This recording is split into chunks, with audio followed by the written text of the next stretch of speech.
હવે એક સ્ટોરી મારે તમને શેર કરવી છે, એક વાત મારે તમને શેર કરવી છે. આખી રીલ જોજો, છેલ્લે સુધી જોજો, એટલે તમને આઈડિયા આવે કઈ રીતનું અત્યારે આ જીવનમાં ચાલી રહ્યું છે. એક કપલ હતું સાહેબ, બહુ જોરદાર પ્રેમ કરતો. એ પતિ હતો, એમની પત્નીને ખૂબ બહુ બધો પ્રેમ કરતો, બરાબર. પણ એને એક ખરાબ ટેવ હતી દારૂની, બરાબર. સાંજે દારૂ પીને ઘરે આવતો, આખો દિવસ કામ કરીને થાક્યો હોય, અને સાંજે ટેન્શન ભૂલાવવા માટે કે કોઈ પણ રીઝન હોઈ શકે, પણ દારૂ પીને આવતો એટલે એમની પત્નીને બિલકુલ ના ગમતું, બરાબર. એમની પત્નીને ના ગમતું એટલે એની પત્ની એને રોજ ટોક ટોક કરતી કે ભાઈ તમે દારૂ બંધ કરો, આપણા છોકરા છે, નાના નાના બાળકો છે, એની ખરાબ અસર થાય છે, તમે દારૂ પીને આવો છો, તમે એને સમય નથી આપતા, બરાબર. આ બધી વસ્તુની ખરાબ અસર આપણા છોકરા ઉપર થાય છે, એનું ભવિષ્ય બગડે છે, બરાબર.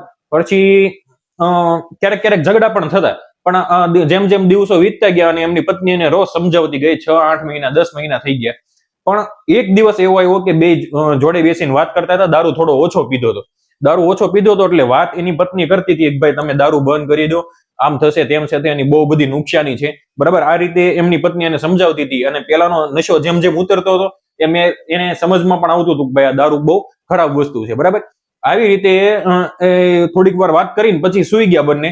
પણ જેવા સૂતા એટલે પેલા ભાઈને સપનું આવ્યું કે હું બાઇક લઈને જાઉં છું અને સામેથી એક ટ્રક આવે છે, અને દારૂના નશામાં હું ફૂલ છું, બરાબર. મારું ધ્યાન રહેતું નથી અને ચક્કર આવે છે, અને બાઇક પડી જાય છે, ટ્રક સાથે ભટકાય છે, મૃત્યુ થાય છે. આવું એને ભાઈને સપનું આવે છે, બરાબર. એટલે વળતે દિવસે જાગીને તરત એને એમની પત્નીને બોલાવીને કીધું કે ભાઈ હું આજથી તારા કસમ ખાઉં છું, તારા આપણા છોકરાના કસમ ખાઉં છું, મહાદેવના કસમ ખાઉં છું, આજથી હું દારૂ બંધ કરી દઈશ, આજથી હું દારૂ નહીં પીવું, બરાબર. આવા કસમ ખાધા અને પછી કામ પર વહી ગયો, અને રિટર્નમાં જતો હતો. એટલે એની પત્નીને પ્રેમ તો સાહેબ બહુ કરતો હતો.